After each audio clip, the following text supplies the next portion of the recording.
All right, I was messing around the other day on Exos's forum. This is an Atari ST forum, an Amiga forum, and forum in general about vintage computing. And Exos put a post out that there are a number of Atari ST replica boards that are incoming that he's gotten assembled and will be ready for sale in the relatively near future. These are the H5 Phoenix boards. And so since those are coming on board soon, I figured it would be a good time to kind of just do an update almost a year into my build on the H5 Phoenix board. What I'm doing with it right now, how it's working, and then also just kind of give a little overview as to, well, why would you want one of these, or why is this cool, or why is it not cool? All right, let's get to it.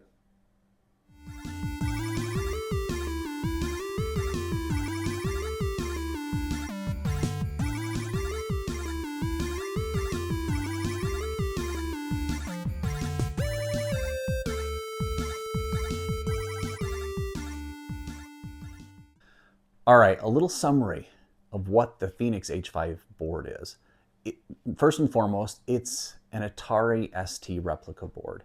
It's not a one-to-one replacement, but it incorporates a lot of fixes, little upgrades, et cetera, that make your life a lot easier with an Atari ST, or with this board versus an original Atari ST. Now, what can you do with it? Number one, the simplest thing is if you have a defective board, you can take a new one of these, remove your ICs from your Atari ST, pop them in here, bada bing, bada bang, and you have a perfectly working Atari ST again. That's not the biggest use case in my mind, because to be fair, the Atari STs really didn't have, the STFs in particular, they didn't have real-time clocks or battery-backed real-time clocks or battery on the board to potentially leak. They didn't have problematic surface mount capacitors. They had some through-hole capacitors, and in general, they're pretty robust for the most part. But if you have a board that had some corrosion or damage for other reasons, this is a great option for that. All right. So the other part that I think is actually really cool is this also provides a stable platform. When I say stable platform, what do I mean by that? It's a stable platform that you can actually tinker with, right? A lot of the Atari STs, we don't necessarily know the history of my Atari STs they're not my original one that I had, right? This is not an original computer I had. I wish I had the same original computer I had. But these are computers that we've picked up over time, and you don't actually know, has it been repaired? Has it not been repaired? What has been done to it over time? You can sometimes figure that out a little bit, but you don't necessarily know what's going on with it and what some of the background is of it. So the nice thing here is you kind of know right from the get-go what's been done to it because you're the one who's done it to it. The other part of it also is, when you think about if you want to add stuff to it, as you can see, I've added some things to this. You don't have to worry about, is it the board or is it the upgrade? Because in general, these boards are pretty robust, right? And if it's a brand new board, you can assume that it's not necessarily the board itself, that it's the upgrade. You can isolate potential issues. The other thing is there's a number of, I mentioned built-in fixes, but not only built-in fixes, some upgrades too. You actually get the option or the ability to just put 4 megabytes in here. You need 4 megabytes of RAM. Atari STs can handle 4 megabytes of RAM, but in most instances, it's not as simple as simply adding some SIMs, some RAM SIMs to your computer, right?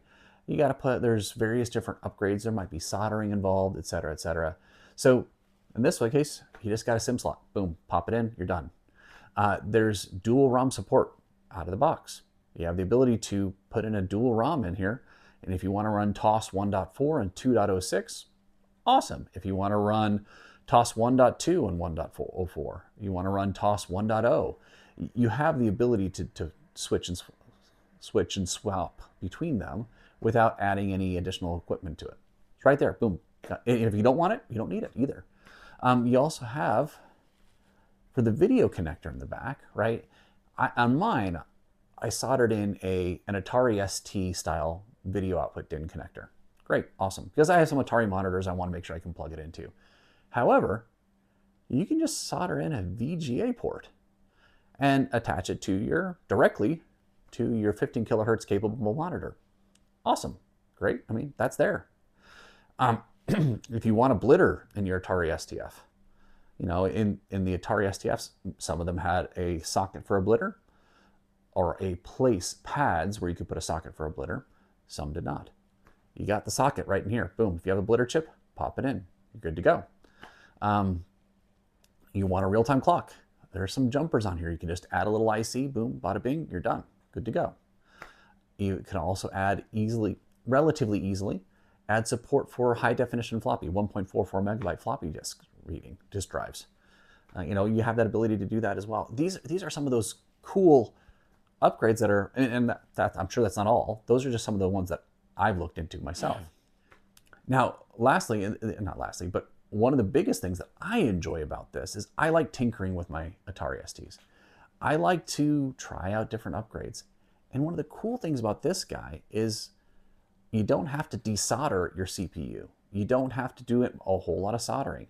You can solder in sockets, and the assembly is relatively simple on this guy, right? But you have the ability to access the bus through a whole bunch of areas on the board. So if you want to try a CPU accelerator card, you got a slot for that. You want to try out an IBM 286 CPU upgrade to connect to the bus. Bada bing, you got that there too.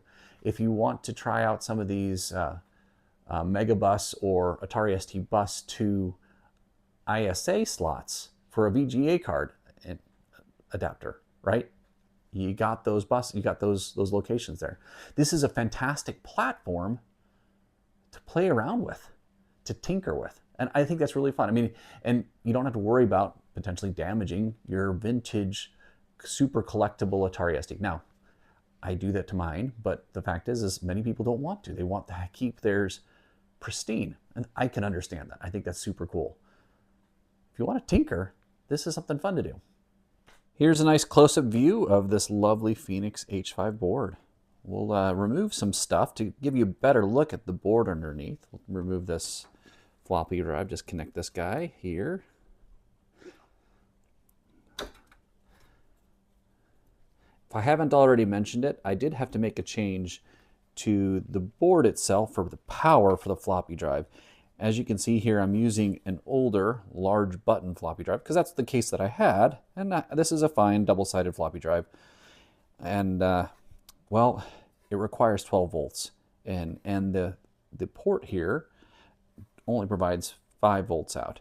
But there's a nice 12-port line I can just pick off of and add to the line. So worked out just fine, no worries at all. So let's just remove the PSU. There we go. As I pull this off, it's a little snug over here. What I do not have the blitter in at the moment, and I do not have a 68,000 CPU in the PLCC socket here. Now, you can put the 68K CPU, you can have a DIP CPU, put it in one of these sockets here, or you can put it into the PLCC socket. You're golden. Either way. I actually have an ST536 running in here with a nice little IDE drive. It has the TOS decoder on it. However, I am having some troubles with this socket. I think maybe I put it on wrong or had some issues with it, whatever.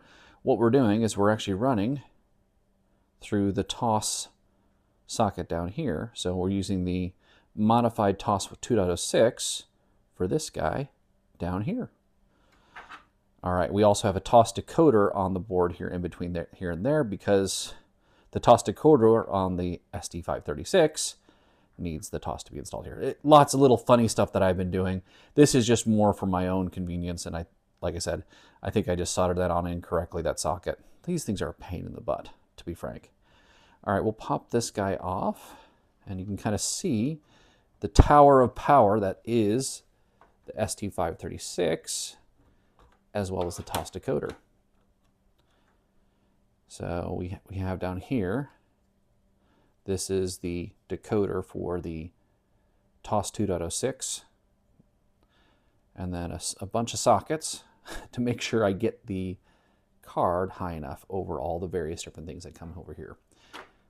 But this guy works out great. Now, I mentioned earlier, oops, sorry here. Let's just move this off to the side.